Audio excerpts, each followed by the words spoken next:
Hello guys, আসসালামু আলাইকুম। কি অবস্থা সবার? সবাই কেমন আছেন? আশা করি সবাই ভালো আছেন। তো গাইস, আজকে কিন্তু আমি খরগোশ কিনে নিয়ে আসলাম। তো খরগোশগুলো দেখতে কিন্তু মাশাআল্লাহ অনেক সুন্দর।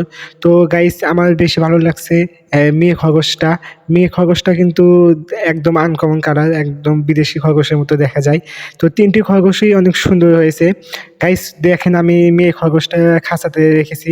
কারণ আমি যার কাছ থেকে খরগোশ কিনেছি তার কাছে ৩ দিন আগে খরগোশটি বাচ্চা দিয়েছিল।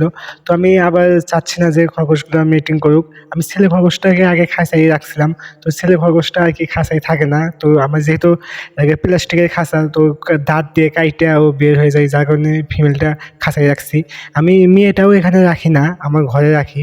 আপাতত ভিডিওর জন্য এখানে রেখেছি। তো যাই হোক, মেয়েটা কিন্তু দেখেন অনেক সুন্দর কালার। তো আমি দেবো ৩-৪ দিন পর আমি মেয়েটা ছেড়ে দেবো মিটিং করানোর জন্য। তো মিটিং করলে সেই ভিডিও আপনাদের দেখাবো। আর খরগোশ সম্পর্কে যদি আপনাদের কিছু জানা থাকে তো নিউ ভিডিওতে, তো আমরা কিন্তু আপনাদের কমেন্ট নিয়ে ভিডিও বানাবো। যদি কোনো প্রশ্ন থাকে খরগোশ নিয়ে তো সেটা বলবেন। ভিডিওটি ভালো লাগলে অবশ্যই চ্যানেলটি সাবস্ক্রাইব করে রাখবেন। খরগোশ সম্পর্কে কিছু জানা থাকলে অবশ্যই কমেন্ট করবেন, আমরা ওই রিলেটেড ভিডিও দেব।